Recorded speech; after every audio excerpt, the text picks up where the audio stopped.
Welcome to Revolution Chronicles. Like, share, and subscribe so you never miss the hidden stories of America's past. In 1945, captured enemy soldiers expected cruelty, but what they found in America stunned them forever. The year was 1943. The battlefields of North Africa had burned for months, leaving countless men broken, wounded, or captured. For the German and Italian soldiers taken prisoner, their war had ended not with glory, but with surrender. These men were packed onto ships by the thousands, bound for a land most had never seen America. Fear clung to them as the salt air of the Atlantic. For years, Nazi propaganda had painted America as a land of cruelty, a place where captured soldiers would be starved, beaten, or worked to death. Many expected their journey to end in misery. They imagined cages, chains, and endless punishment. In their minds, there was no mercy waiting across the ocean. The trip itself only deepened their despair. Inside the steel holds of the transport ships, men slept shoulder to shoulder, the air hot and stale.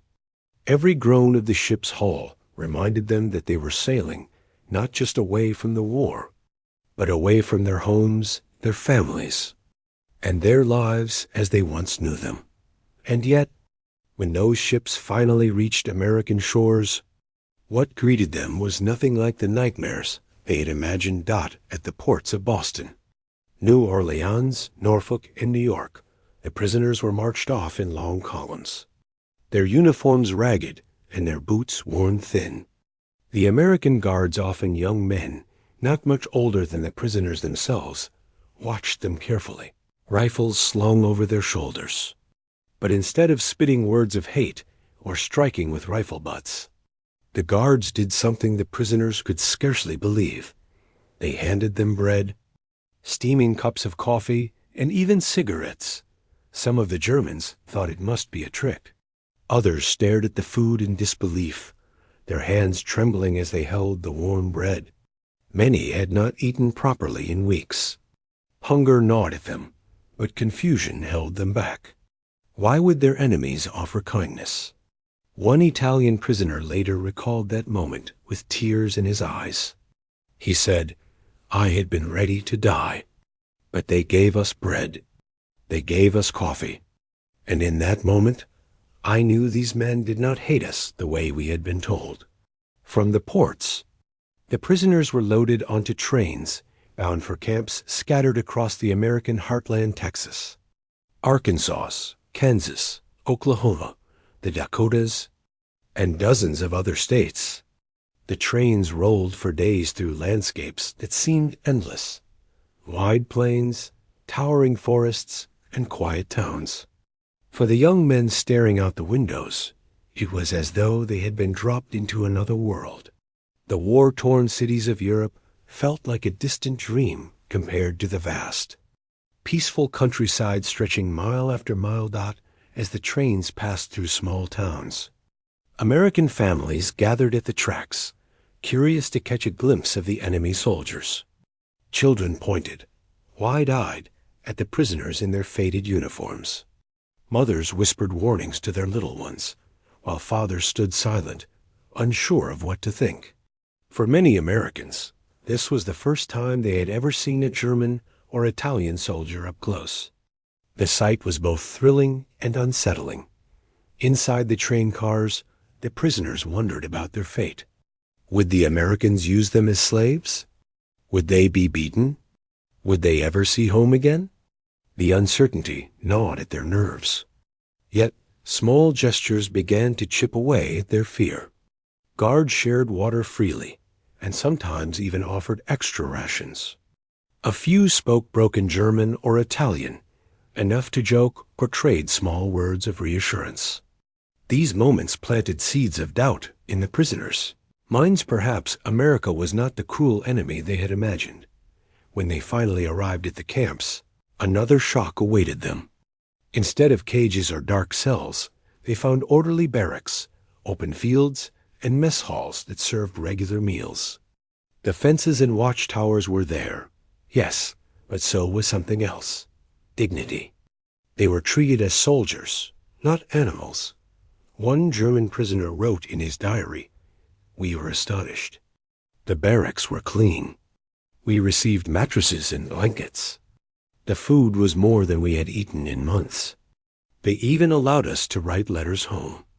It felt unreal, like stepping into another life." The first nights in those camps were filled with uneasy silence. Some prisoners whispered in the dark, afraid it was all a cruel trick that would soon collapse into suffering. Others lay awake, staring at the wooden ceilings above them, wondering how long this strange mercy would last. But day after day, the Americans continued to surprise them. Meals were served regularly: bread, meat, potatoes, and vegetables. The guards remained watchful, but not brutal. Medical care was offered for the wounded and sick. And for the first time in years, many prisoners began to feel something they thought the war had stolen from them forever: safety. The arrival of these captives marked the beginning of a story unlike any other. For men who had braced themselves for cruelty, every small kindness felt like a miracle. They had come to America expecting punishment. But what they found instead was something that would haunt their memories for the rest of their lives. Not fear, but humanity. And as they settled into their new reality, they would soon discover that life behind the fences would hold even greater surprises. Asterisk for the captured soldiers. Stepping inside an American prisoner of war camp was a moment filled with tension. They had imagined hard labor under the whip, bread crusts tossed like scraps, and nights spent chained. Instead, what they found seemed almost unthinkable. The camps were surrounded by barbed wire and guarded by watchtowers. Yes, but inside those fences lay a world that many of the prisoners would later describe as a small town within a fence. Rows of neat wooden barracks lined the grounds. Each man had a bunk with a mattress, clean blankets, and a pillow luxuries compared to the muddy trenches they had left behind. There were mess halls, where food was served on schedule 3 times a day. Kitchens boiled with soups, bread, potatoes, beans, and sometimes even meat. One German soldier later said, "We ate better in captivity than many Americans did at home, because rationing for citizens was harsher than what was given to us." The Geneva Convention, which required humane treatment of prisoners, was taken seriously by the U.S. Army. American officials wanted to show the world, and especially their own soldiers captured overseas, that if they treated enemy soldiers fairly, perhaps their own men would be spared cruelty in return. But there was more than just policy at play here. There was also the American character, the deep-rooted belief that even enemies deserved to be treated as men. Soon, the prisoners discovered that their days would not be spent rotting in idleness. America was facing a labor shortage. During the war, millions of young men were fighting overseas, leaving farms and factories short of hands. The prisoners became part of the solution. Each morning, trucks rumbled into the camps, carrying groups of prisoners out to work in the surrounding communities. They harvested cotton in Texas, cut timber in the forests of Arkansas, picked fruit in California, and worked on dairy farms in the Midwest. They were paid fair wages, often in canteen credits rather than cash, but it meant they could buy small comforts like candy, soap, and stationery. At first, many American farmers and townsfolk were uneasy. To them, these were the enemy, the same men whose armies had shelled cities, sunk ships, and killed American boys on far-off battlefields. Rumors spread. Would the prisoners escape? Would they attack local families? Some towns even protested when camps were built nearby, but reality soon softened those fears. Farmers discovered that the German and Italian Posse were skilled, hard-working, and above all human. A cotton farmer in Texas later recalled, "I had feared the worst. But those boys worked hard, sang while they picked, and smiled when my wife brought them lemonade. They were just young men far from home." Stories like this began to echo across rural America. Italian soldiers charmed communities with their music. often singing while they worked, filling the fields with voices that reminded everyone of life beyond war. German Poes, many of them farm boys themselves, handled livestock with care and skill. Some even taught American farmers better techniques they had learned back in Europe. That human bonds began to form in surprising ways. A farmer's daughter teaching an Italian prisoner English. An old German man in Kansas, who had immigrated decades earlier, speaking to Poes in his native tongue, both sides grateful for the chance to speak freely. Children, once warned to stay away, came to wave at the trucks carrying prisoners and sometimes slipped them small gift samples, candy, or even handwritten notes. Inside the camps, life developed its own rhythm. Prisoners organized soccer games, built makeshift theaters, and performed plays. Some camps had orchestras formed from instruments donated by local communities. Others built libraries where men devoured English books, eager to learn the language. In time, some even attended classes taught by American professors, preparing themselves for the day they would return home. Christmas in the camps brought moments of powerful humanity. In Arkansas, prisoners decorated pine branches with handmade ornaments and sang carol songs like "Still Nart," drifting across the camp fences into the night. American guards listened silently. Some moved to tears, remembering that the men behind the wire were sons and brothers too. At other camps, locals donated small gifts, from blankets to toys carved by hand. Prisoners, in turn, often made gifts for the American children they had come to know, wooden toys, painted figurines, or even letters written with clumsy but heartfelt English. One striking example came from a camp in Georgia, where German Poes built a chapel with their own hands. Using scrap wood and stone, they created a place of worship that stood for years after the war.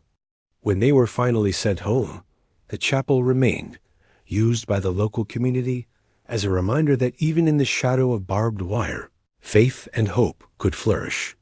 Of course, not all was peaceful. There were escapes, though most prisoners who slipped away were caught quickly, and many didn't run far. One German escapee in Texas famously turned himself back in after 2 days, confessing the food was better inside.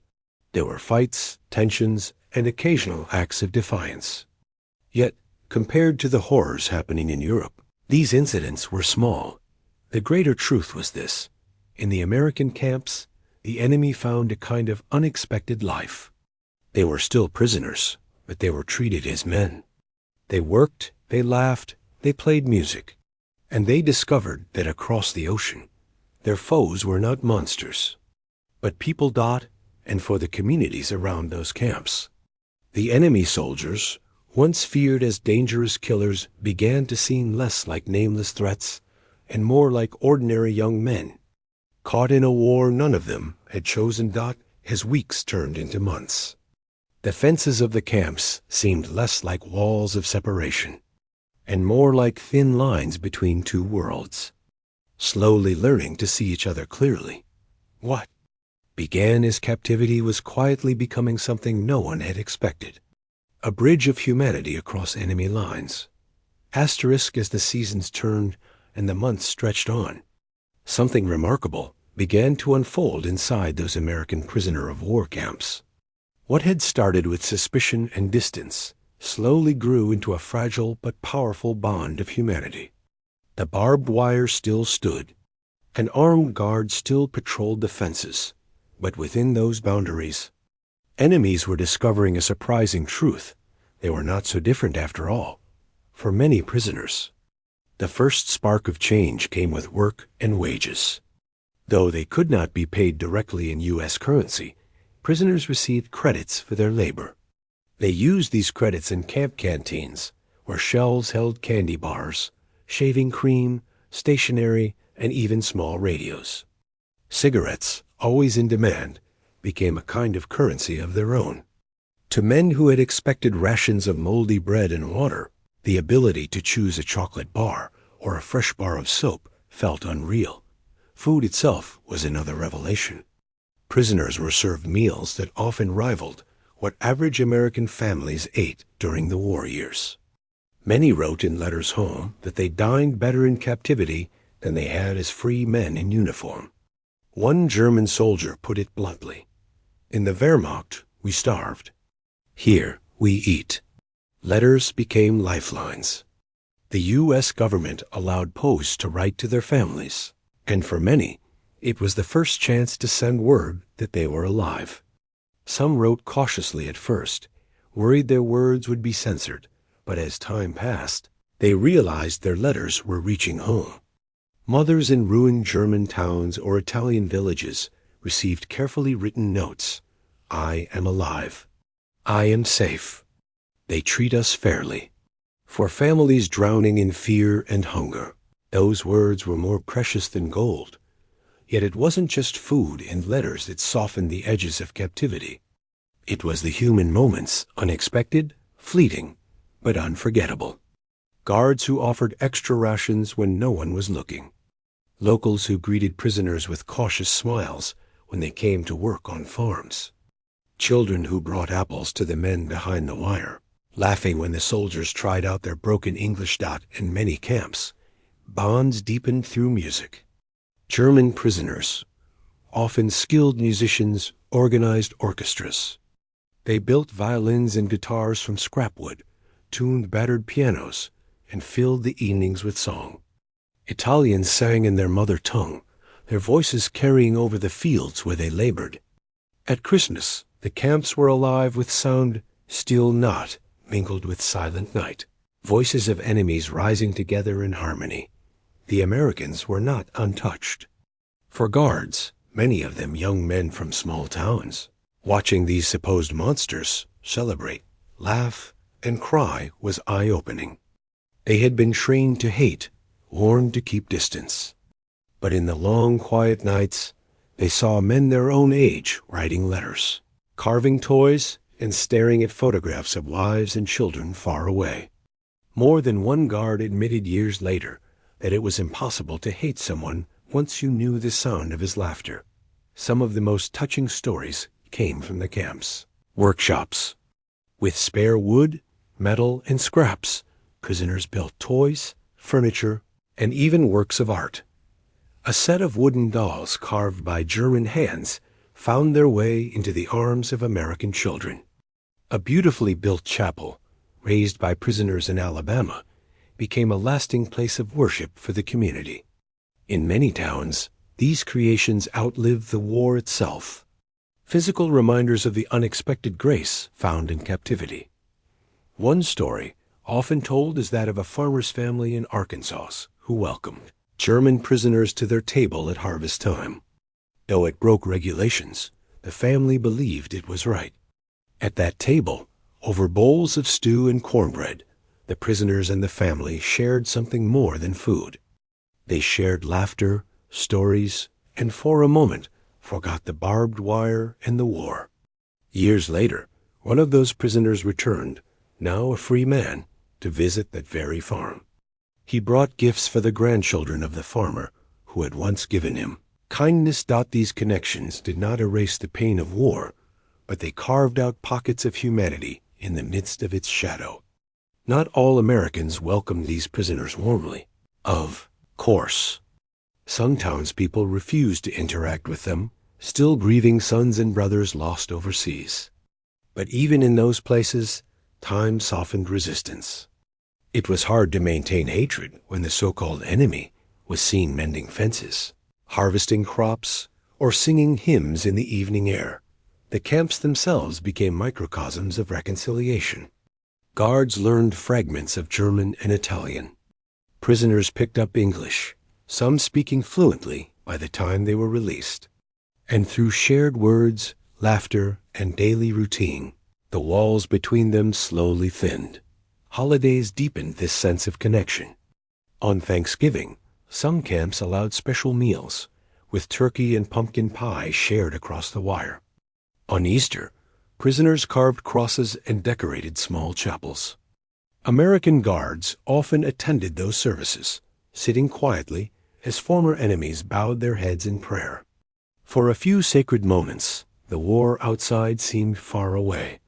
The transformation was not just emotional, but spiritual. Many prisoners, stripped of the illusions of war and ideology, began to see the world differently. They wrote in diaries that kindness had done more to change their hearts than punishment ever could. Some even admitted that their time in America planted seeds of doubt about the governments they had once fought for by the final years of the war. These camps were no longer simply places of confinement. They had become unlikely communities built on work, respect, and small acts of mercy. Enemies had begun to see one another not as symbols of nations, but as men. For the prisoners, this experience etched itself into memory with a force stronger than any battlefield. They had expected vengeance. Instead, they found dignity. They had been taught to hate. Instead, they discovered humanity. And though the war still raged overseas, behind the fences of America's POW camps, the first quiet steps toward reconciliation were already being taken.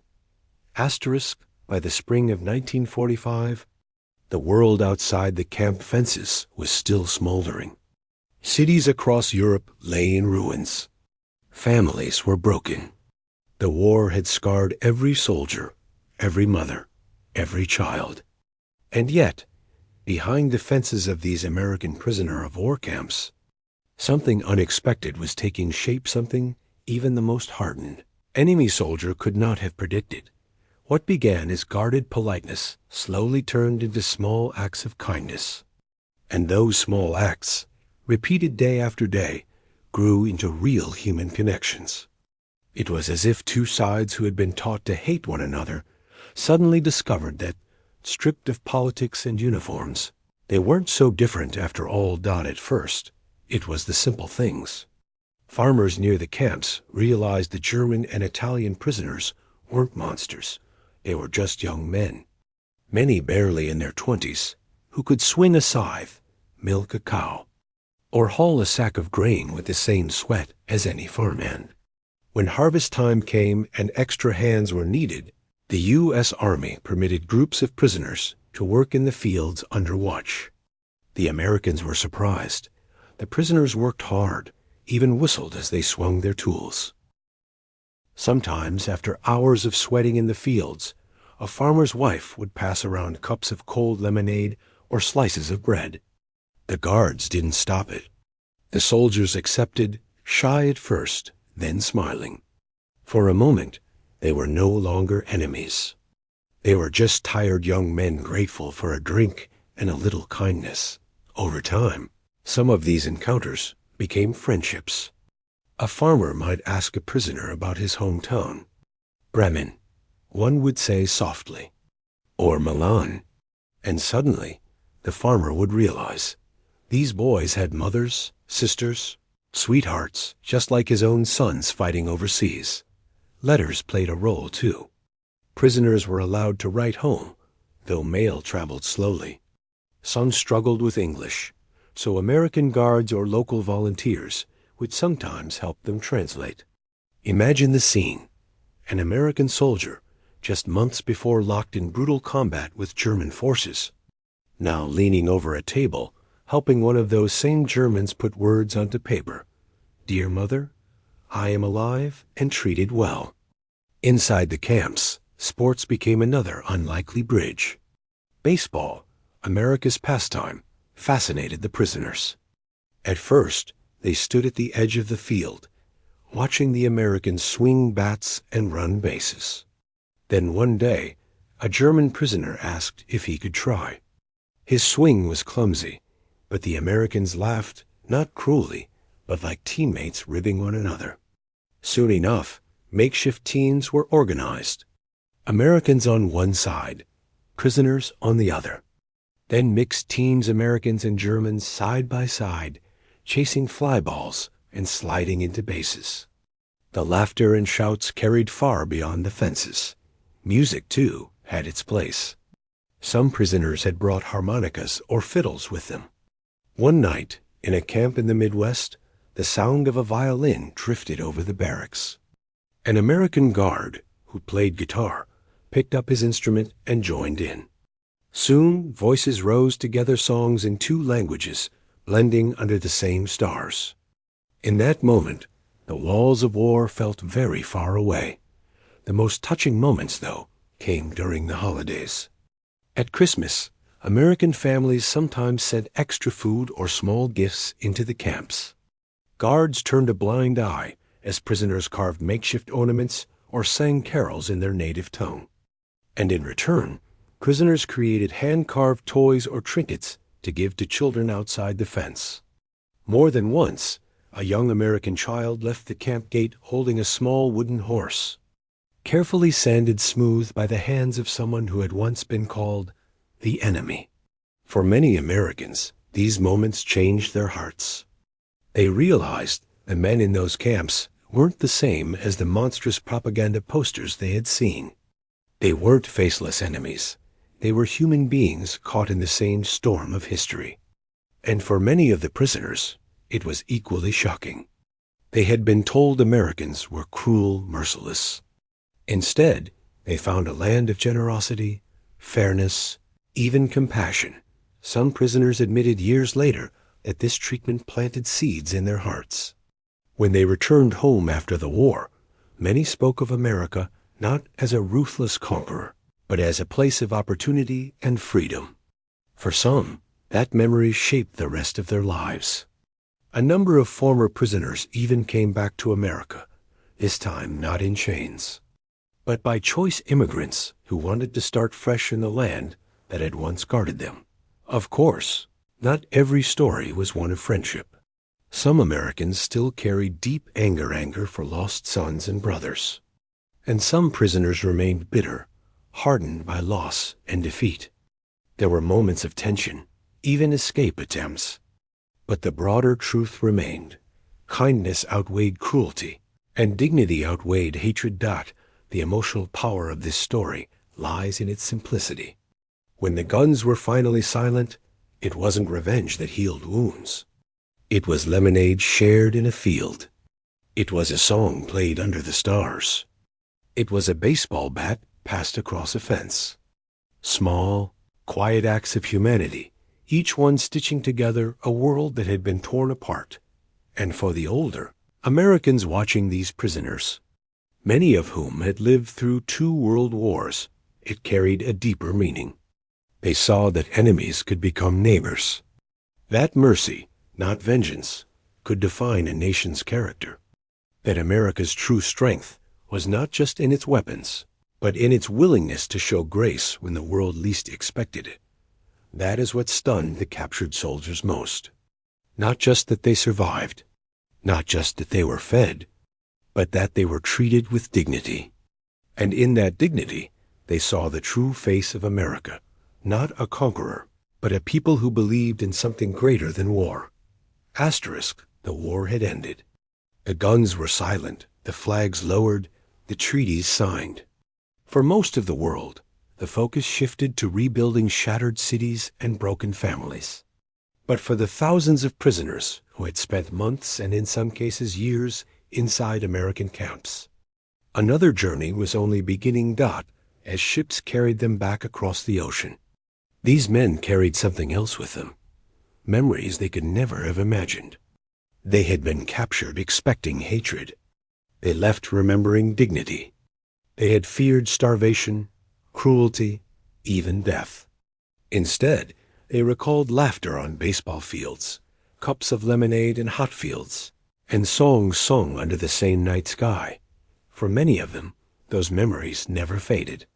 When they stepped onto ruined streets back in Germany, Italy, or Austria, they often told their families of the strange kindness they had found in America. Mothers who expected horror stories instead heard words of gratitude.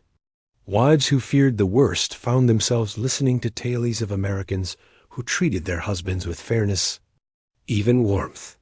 Historians later found letters written by these men in the years after the war. Again and again, the same theme appeared. America did not humiliate us. America gave us respect. That memory planted a seed of trust. one that would matter in the decades to come as former enemies struggled to build peace. Some of these men could not forget what they had seen. When the opportunity came, they returned not as soldiers in chains, but as free men. A surprising number of former prisoners applied to immigrate to the United States. By the 1950s and 60s, many had settled in small towns across America. They opened shops, became farmers, raised children who would one day pledge allegiance to the same flag that once flew over their prison camps. There are stories of reunions that sound almost unbelievable.